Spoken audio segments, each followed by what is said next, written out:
Well, ladies and gentlemen,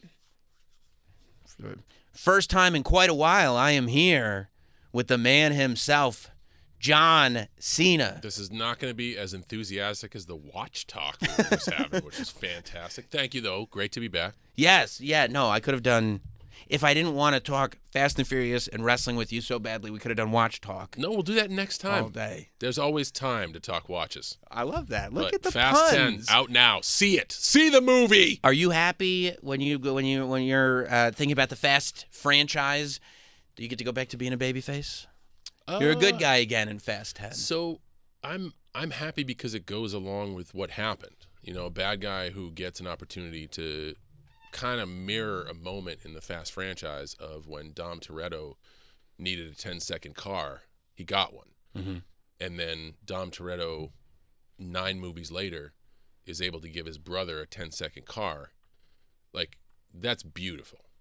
And I'm glad they didn't make me some sort of jaded individual, because I went through the jaded phase. Yeah. And yes, it was only one movie, and in a perfect story, maybe 2 or 3 movies, but whatever. That moment of somebody once gave me a 10-second car.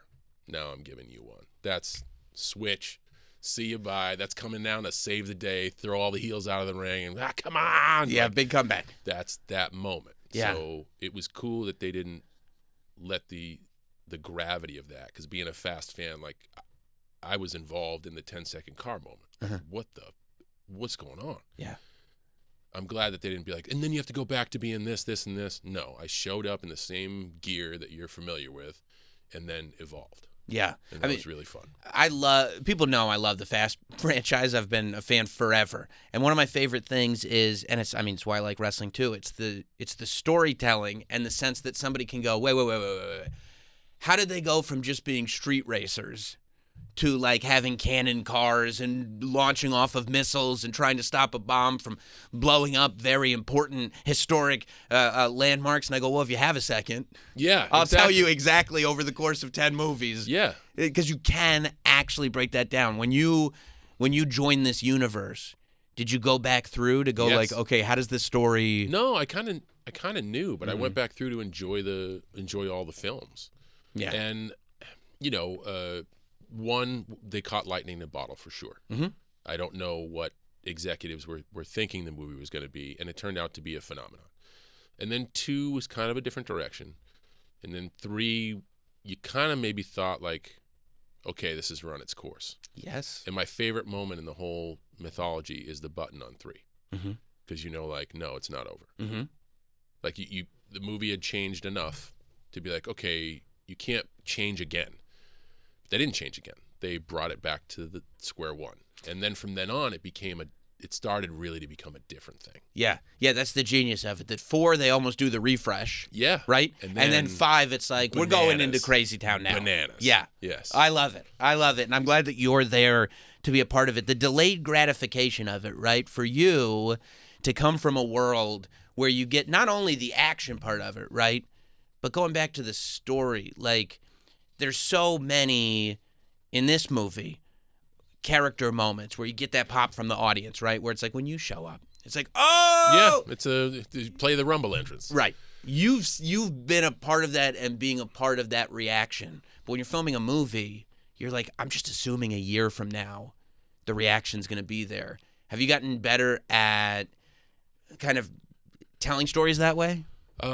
Yes, because I had to go through the process of like, these things are way different. Yeah. And then realize that they're not.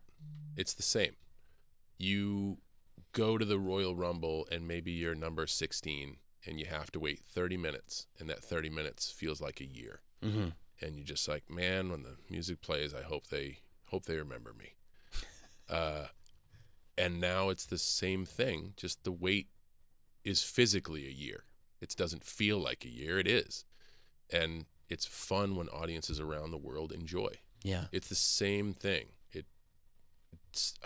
I used to say, like, the nuances are different. You're not as animated and you're not as big, but only sometimes. Sometimes you can be big and you can be animated. But it's the same thing. We're trying to entertain the world. We're trying to let them in on our story, and hopefully you craft a character that they connect with. Yeah. Like, it's the same. What was for you in the wrestling world, the scariest moment in terms of that, right? Where you're going, I hope they remember me, because you've had a ton of returns. Well, scariest hope they remember me moment is every single time I'm there, and that means when you're there full time. Like, I hope this is an area of the world that appreciates what I do, either in positive noise or negative noise. The scariest moment for me was when they were like, hey, we're going to let you go. Like, it's going to be a few months from now, and that's that. Because then I don't have the chance to be like, oh, I hope they remember me. It's just done.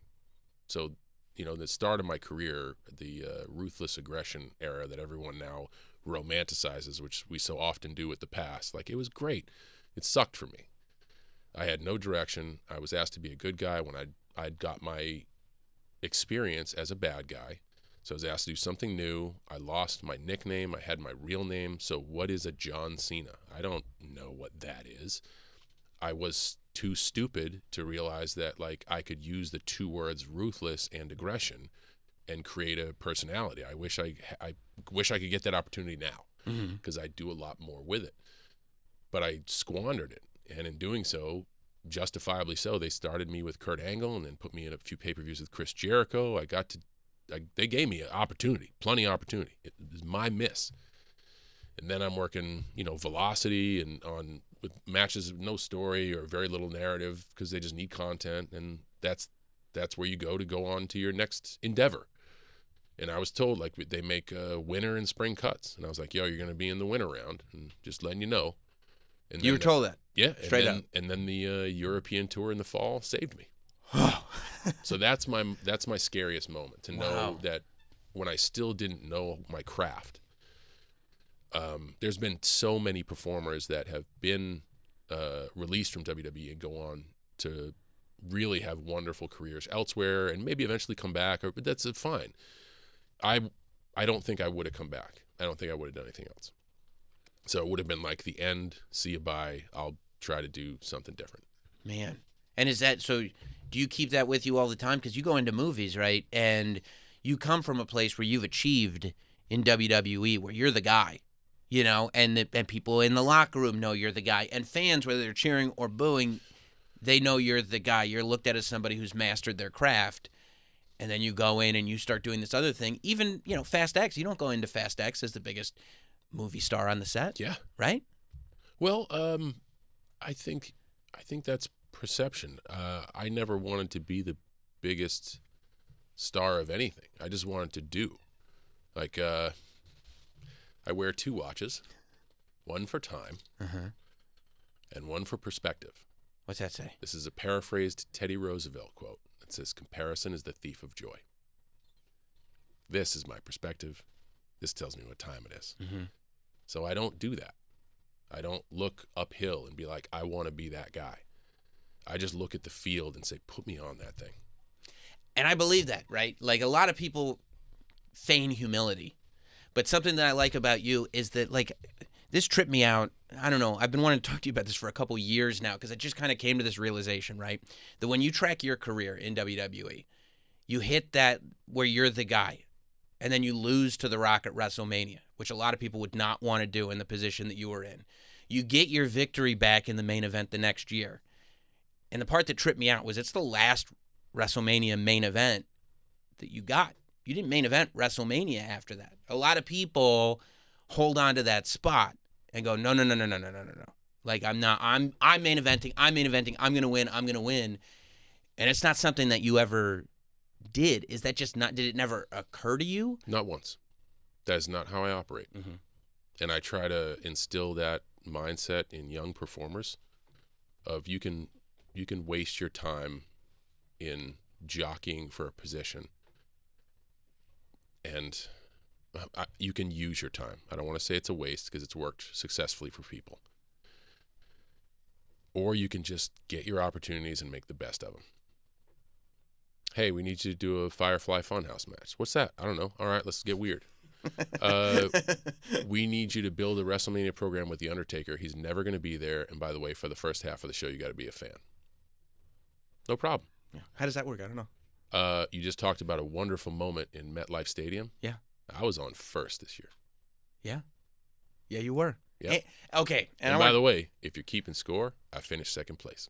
Yeah. Yes, you did. But you came out, right, for the Austin Theory match. You had one promo right before WrestleMania. Mm-hmm. Brutality.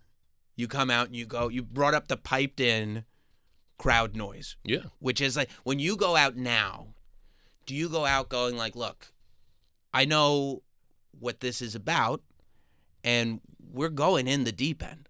Like, do you do stuff like that knowingly so that it's like, look, Theory, like, this is a huge moment for you, but in order for it to be a huge moment, I need to make this difficult for you? No. No. Austin is great and easy to work with, and we wrote that together. He was in every step of the process, and there comes a point where, you need some creative. Sometimes people need creative solitude, so they're like, I'm going to go away and write my thing and then come back and run it by you and see if it's okay. And there are some guys who are just like, see you out there. Mm-hmm. I can dress for weddings or funerals, man. Just tell me what color suit to wear. Like, I don't mind. I respect everyone's process. But I do know from all my experience, if you do not have something they care about, you do not have something. That's it. So my job is to make them care. And this is not a process that I just do with Austin Theory. If you track back, and I've missed a bunch of times too. I've tried to care. I've been too quirky at times, tried to be funny and failed, but I'm trying. I'm always trying to make you care. And that's been the way since I was doing raps. Like, people would want to hear the lines, and then people wouldn't want to hear the lines. And like, yeah, you can do your rap thing. I'm just going to kick the crap out of you in the ring. Fine. That doesn't matter. What matters is me making them connect and believe, because if they believe and maybe they laugh, then they feel sad for me when you kick the crap out of me. Mm-hmm. And then I can get away with something like, my ethos is persistence, because years from now, people can be like, yeah, that actually kind of is what he does. He just keeps showing up. Like, he's just here a lot. Like, I feel like that's your legacy is the thing. It's like, I've been telling you this is me for all these years, and it's just going to take this many years for you to realize. But that's the thing about authenticity. You can't shake hands with someone for the first time and them know your soul. Mm-hmm. I'm blessed enough to be able to now, for people to reflect and see, like, man, he is authentically that. He authentically has passion for the company. My goal is to authentically leave it better than when I found it. Like, my goal is to pass the torch up. I don't ever want to be talked about generations from now. They should be talking about Roman and whoever follows him and whoever follows him, because that's how it should be. Mm-hmm.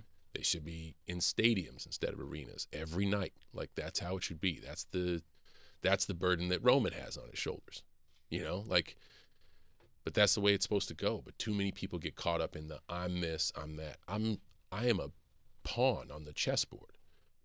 And someone tells me, okay, we're going to move you with this guy, and we're going to do this, and go. And it's the same with movies.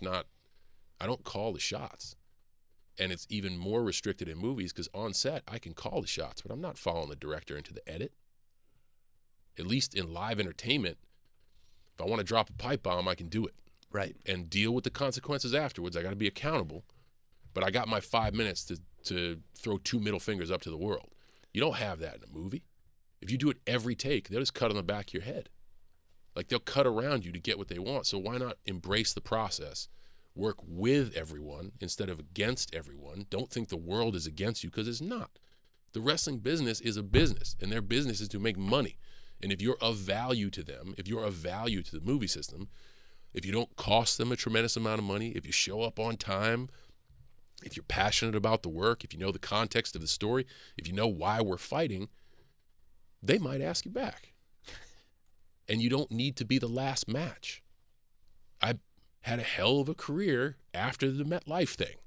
Like, you don't need to be last. Nobody remembers that you didn't main event. Like, that's what I mean. Like, I had to think about oh my God, he didn't main event after that. It's not a thing. And I think it was, what did I do next? Bray. And then I won the U.S. title. Yeah. Rusev. How many people do that? Right. Like, Steve Austin in his heyday. And I love Steve. But like, hey, Steve, I know you just won in Houston. And you got the strap. What do you think about winning the U.S. title from a guy we might have something out of? I don't know. I don't think so. Maybe not. Right. But just get me on the field. I don't care what it is. Just get me out there. Well, there's something else I've wanted to ask you about forever. When you talk about, and again, that's only my perspective. Sure. Like I say, like there is no wrong. So I don't think the other way is a waste of time, but I do know that I've gotten 20 years worth of moments with this philosophy.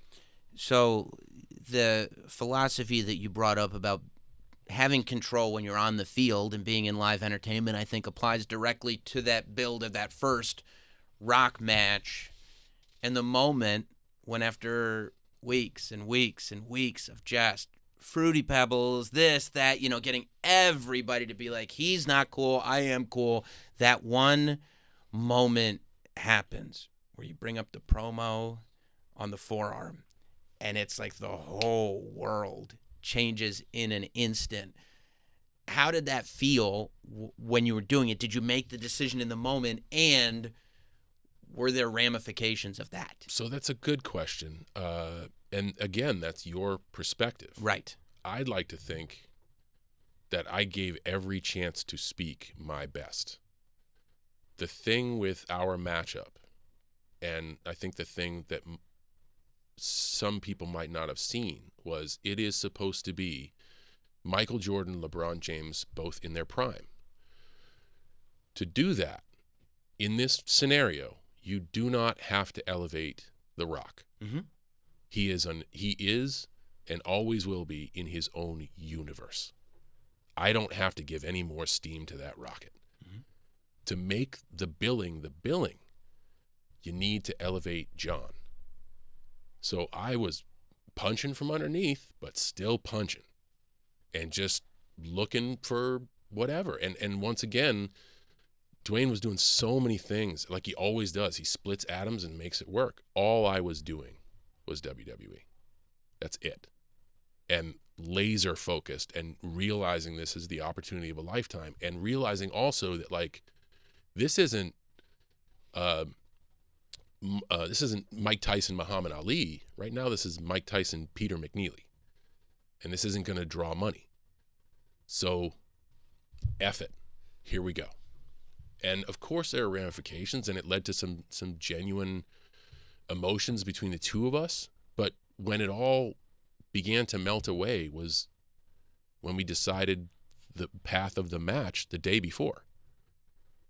And Dwayne could see how easy, not only how easy I was to work with, but how adamant I wanted to, like, these are great ideas. Let's do them. Let's do whatever, man. Like, I want to make sure you're comfortable. I can do this, but I don't know. What do you think? And then afterwards, not in the performance, not like being too smart or winking at the camera or like, F this guy. No, being fully invested in the whole body of work, losing with humility, with embarrassment, and staying there and being degraded and humiliated in front of a stadium to give Rock his moment. The moment the ice began to melt was right after, when the first thing I did was went to apologize to his mom and said, being in the business, I hope now you can understand, I just wanted to sell tickets.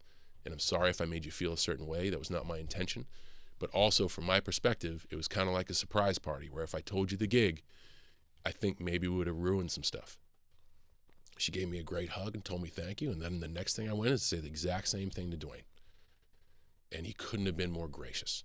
And I know that the build wasn't easy on him. He has the world in the palm of his hand. And to come back and be kicked in the nuts by some cheap shot kid who's trying to make a name for himself, that sucks. He's trying to give to the business. Like, what is this guy? I get his perspective. What the F is this guy doing?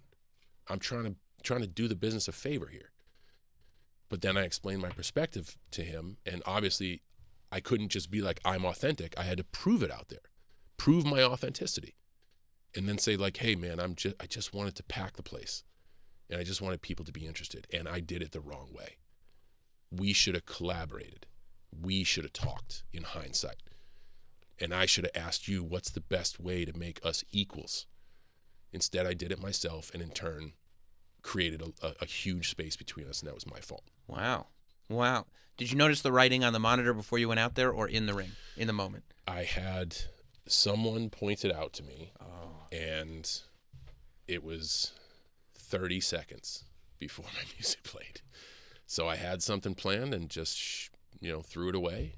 And that's also what I love about WWE, you have to. Fans can see through the BS. If you don't believe in your character, it's what I said to Austin Theory. Dude, you are young. You are athletic. You will work for this company. You'll do interviews. You'll go X, Y, and Z. I don't believe what you do when you're out there. I don't. I said it to him personally before I said it publicly. No, I'm serious. I said that it's a tough pill to swallow. In a room with Austin Theory, I said, the reason I came back to Boston is because you can't do this yourself yet. You cannot carry a WrestleMania promo yourself yet. And if you fail, we waste the equity that I'm willing to give. And if in that match I get hurt, I hold up a production, which puts 300 people out of work. Let's do this right. Let's get some equity here. And then you have to start thinking about the angles of, well, what's the most important thing, and what are we really trying to tell, and what's our story? And okay, I don't believe what you do. That's what I'm going with. Well, look, I could sit here. I mean, I think it's pretty obvious for the next 2 weeks talking to you about this stuff, but we got time. Fast at, you think so? Yeah, we got time. When's the next thing? Sit here as long as you want. Yeah, cool. We got. Here's the other thing that I like about you is that the people that you keep around you, it's people that have been around for a while. Yeah, I can that generally tells me good things about a person's character. They are simply here just to form tackle me if I'm like not doing it. Well, somebody don't be afraid to wrap me up. Then I'm not precious about this. But no, that's all right. Fast 10, go see it. Okay, the plug's out of the way. Go Fast see 10. the movie. It's super fun. Roman. Yeah. Was he a different guy when you came back? I mean, the character has evolved so tremendously. But you know the answer to that question. I got to ask you, though. Perspective. You know the answer to that question. I mean, I know, but... To get him in a space to speak and have him not be able to craft what he wants to say is a young man trying to find his way.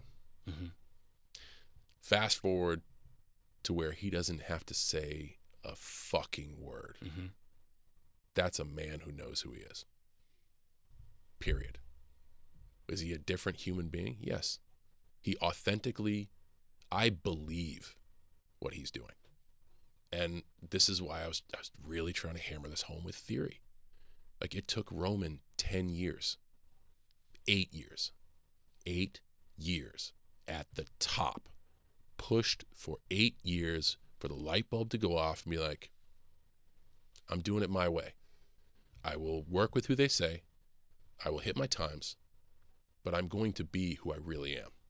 And I'm going to take these facets. And whether it was the pandemic that gave him his nuance, because he's such a nuanced performer. He's a film performer in live entertainment. Totally. And I think maybe the absence of people not only allowed him to be more nuanced, but it killed the polarization. You can't boo him just because you want to be on TV with your audience that night, because there is no audience. And he's really good.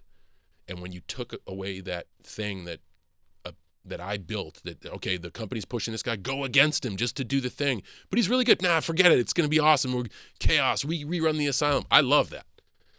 But it doesn't help someone like Roman find confidence.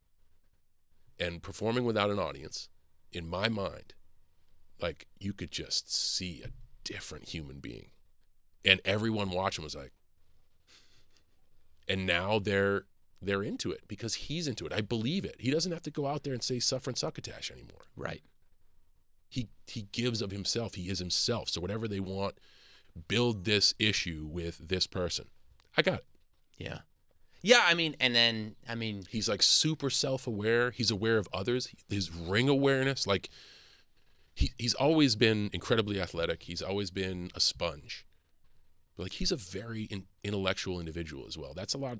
People don't necessarily know that about him. Like, he's super smart, and he just needed that perfect storm to get going. So when I talk to somebody like Theory, who's got stars in his eyes, and at 25 thinks he's got, a long road in front of him, I'm like, man, you really need to start now, failing.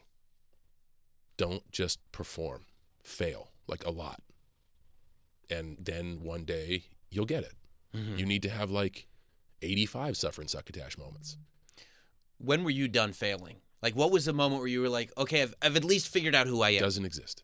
When did you figure out who you were? When you felt like, no, I'm comfortable in my skin here. I know. When I was shipped from L.A. to Kentucky and was given you're the understudy of someone who calls himself the role model but is nefarious. I was like, yo, I get that. And then they changed my name to my real name. Mm-hmm. And they go out there and be a good guy. Well, what is a John Cena and what is a good guy? Right. So I'm back to square one. Mm-hmm. And then they're like, yo, do you want to rap on TV? Mm-hmm. Oh, yes, I do. Because that's a larger than life slice of my personality that I can like craft. I can wear this. I got so much angst from like, you got to wear boots and tights. Did you just not see that? You almost fired me for that. I'm going to do it this way. So there were battles I had to fight, and I had to prove my point, but it wasn't just I never say no for the sake of saying no. I always say no and then give my why. And if you give me back a perspective and your perspective is better than my why, I'm going to do your thing. I feel like, when you talk about believable performers, Roman is right there with Brock Lesnar now. And Brock is such an interesting case because Brock hit a different level as a, spectator for me. First he beat the streak, and then he killed you at the SummerSlam after. And after that, it was like Brock kills everybody. For you, who's a guy who's like, tell me what you want me to do, and I'm going to make the best out of it. When you find out, here's the plan, Brock's going to kill you, and then Brock wins. Yeah. And that's the story. Are you going, that's the story? Or are you like, okay, it's time to make Brock. This is good. Yeah. Yeah. And I think the reason I still have that perspective is I wasn't just here's the great thing. I'm using Brock as an example only because it fits the narrative. Brock was taken from OVW and pushed into being champion immediately. I was given an opportunity at the beginning and then became enhancement talent. And even when I re-identified myself as a hip-hop artist or a rapper, I was an enhancement talent. So I had like a 2-year understudy of this is your job. This is the story. Arn Anderson, I remember, it's just not your night, kid. The story is for this. So I have great equity in like my piece is to make this interesting. Brock is one of the most giving performers when it's his time, and he will make anyone look great. But I remember Brock being like, hey, I had dinner with Steve Austin last night, and we came up with this idea where I just start suplexing you and don't stop and then beat you. I said, yeah. He's like, what do you mean? I was like, well, we both collectively agreed that you just beat the streak. We ruin that if we have a 50-50 match. It's not my night, kid. Arn Anderson in the back of my head. I hope he understands the influence he had on my wisdom of this. It's not my night. How do you showcase the enormity of that win? How do we not waste the Undertaker's streak? It's not just Brock winning a match. It's all those matches that he had to lead up to losing. If I go out and have a 50-50 match and he just sneaks over, we wasted all that. But if you take that unbelievable feat with another unbelievable feat, now we have passed the energy. And that is how you make someone. And then that someone can make others. And that's how the business works. You have to be able to work together. People, oftentimes in life, this is not just business-wise. We got to see life through our own lens. And we got to, self-preservation is a lot of what we do. But you can survive and thrive by also being generous and being giving and working with others. Well, John Cena, I am so glad that that we've gotten to a place where you are, I feel like, finally universally beloved amongst wrestling fans. This is just a moment in the timeline, homie. This is a moment. I will have, I can only perform at a certain level now, and I also know that, like, the sun is setting, and I know that it's going to be time to go. And I also know that my passion runs so deep that I'm going to flirt with that line. Mm-hmm. And there may be a time where it's like, bro, just go. So this is just this moment in time right now. I'm very grateful for it. It's very weird to go out there to, like, not universal good noise, but like it's different for me to hear. It's why I lost it in Boston. Like I'm losing it now. Like I couldn't, I'm just process the whole thing. And then you look around and you're like, man, I got like, I don't know, 3 or 4 more times to see this. And it's beautiful. It's beautiful. Well, if I could turn that wonderful and authentic display of emotion into a cheap shill. I Fast love it. X is also beautiful. Fast X is the most beautiful experience you can have. Look It's at a that. blast. I appreciate you being so giving of your time today, No, John. man, And, it's always good to have a great talk. So this has been great, man. Thank you. Thank you. Congrats on the watch.